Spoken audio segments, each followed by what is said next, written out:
Bismillahirrahmanirrahim. Assalamualaikum warahmatullahi wabarakatuh. Alhamdulillah pada kesempatan kali ini kita dapat bertemu kembali dalam materi pelajaran akidah akhlak, yaitu mengenai syukur dan qanaah.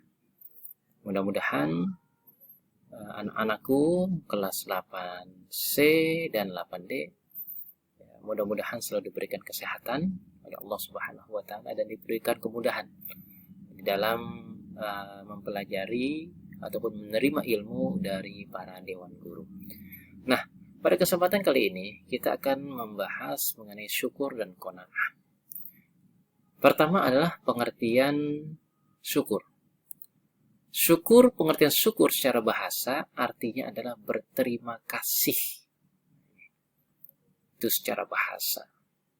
Adapun secara istilah yaitu rasa terima kasih kepada Allah Subhanahu wa taala atas karunia dan nikmat yang selama ini diberikan oleh Allah Subhanahu wa taala. Ini adalah arti syukur secara istilah.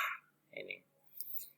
Kemudian dalil tentang syukur sebagaimana yang terdapat dalam Quran surah Ibrahim ayat 7. Bismillahirrahmanirrahim. Wa idza adzana rabbukum la in syakartum la azidannakum wa la in kafartum inna adzabi lasyadid. Dan ingatlah juga tatkala Tuhanmu memaklumkan, sesungguhnya jika kamu bersyukur pasti kami akan menambah nikmat kepadamu. Ini janji Allah Subhanahu wa taala. Kalau kita mau bersyukur, maka Allah Subhanahu wa taala akan menambah nikmat yang Allah berikan kepadamu. Tapi sebaliknya, dan jika kamu mengingkari nikmatku, yaitu nikmat Allah, maka sesungguhnya azabku sangatlah pedih. Ini ancaman dari Allah Subhanahu wa taala.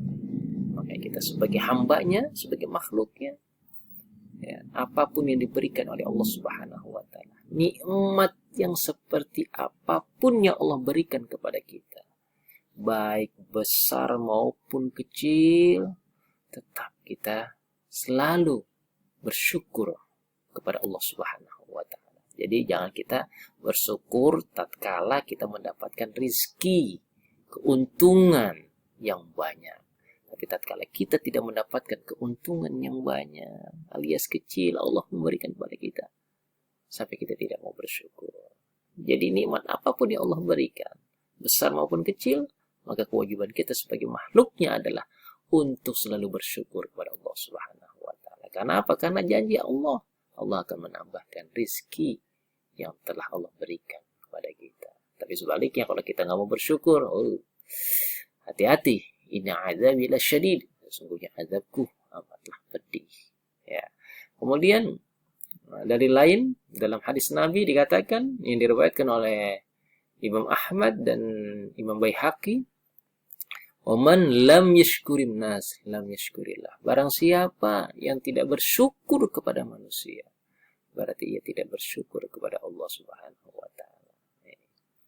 Ini patokannya, kalau dia tidak mau bersyukur kepada manusia, maka sudah pasti dia tidak akan mau bersyukur kepada Allah Subhanahu wa taala. Nah, itu adalah dalil mengenai syukur. Kemudian pembagian bersyukur. Jadi menurut ulama bahwa syukur ini bisa dibagi menjadi tiga macam. Pertama, bersyukur dengan lisan.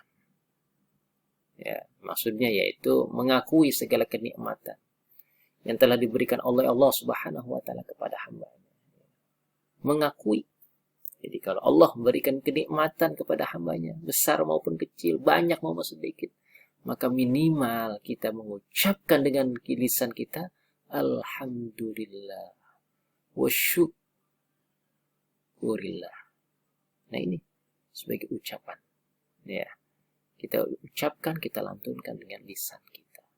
Ya, bersyukur dengan lisan. Ya. Alhamdulillah wa wasyukru lillah. Ya. Kemudian yang kedua, bersyukur dengan badan.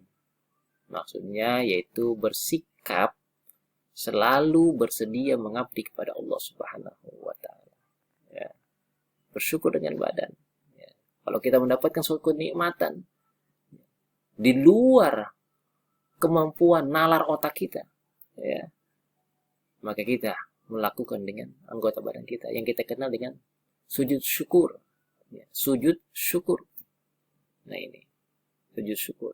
Ataupun kita menjaga seluruh anggota badan kita untuk selalu menjalankan segala perintah Allah Subhanahu wa taala. Nah ini. Ya. Itu juga dilakukan dengan sujud syukur. Kemudian itu adalah bersyukur dengan badan, dengan anggota badan kita. Bisa juga bersyukur dengan hati. Maksudnya itu mengasingkan diri di hadapan Allah Subhanahu wa taala dengan cara konsisten menjaga keagungan Allah Subhanahu wa taala. Inilah pembagian bersyukur, yaitu bersyukur terbagi menjadi 3. Bersyukur dengan lisan, bersyukur dengan badan, bersyukur dengan hati. Nah, kemudian selanjutnya adalah bentuk perilaku syukur. Ya.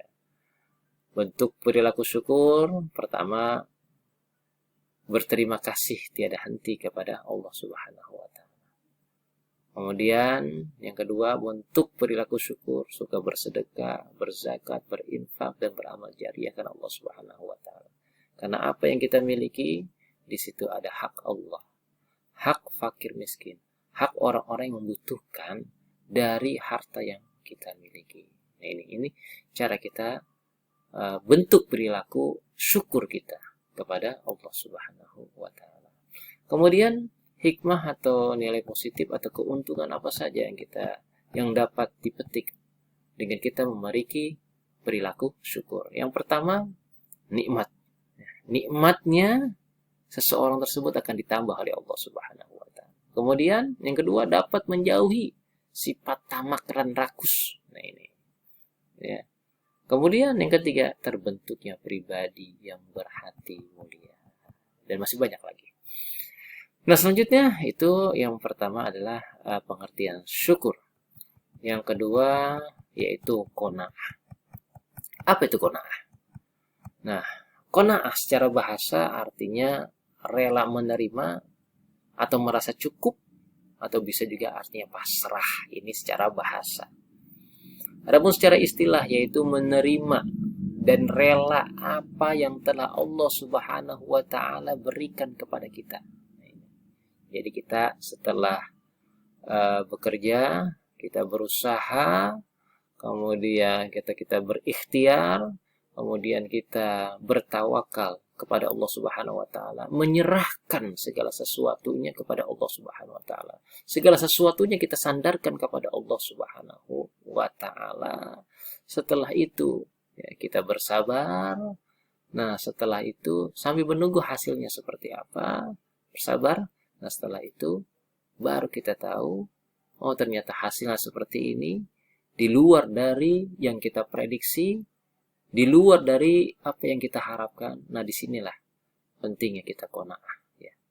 Rela menerima apa yang telah Allah Subhanahu wa taala tetapkan untuk kita, sambil kita bersyukur. Itu. Ya. Nah, kemudian dalil tentang qanaah. Ya, itu terdapat dalam surah Hud ayat 6. Bismillahirrahmanirrahim. Wa ma min dabatin fil ardi illa 'ala Allahi rizquha wa ya'lamu mustaqarraha wa mustawda'aha kulli fi kitabim mubin. Dan tidak ada suatu binatang melata pun di muka bumi ini melainkan Allah Subhanahu wa taala yang telah memberikan rezeki. Dan Allah Subhanahu wa taala mengetahui tempat berdiam binatang itu dan tempat menyimpanannya. Semuanya tertulis dalam kitab yang nyata, itu Lauhil Mahfuz. Ya, jadi segala sesuatunya sudah Allah Subhanahu wa taala tetapkan rezekinya.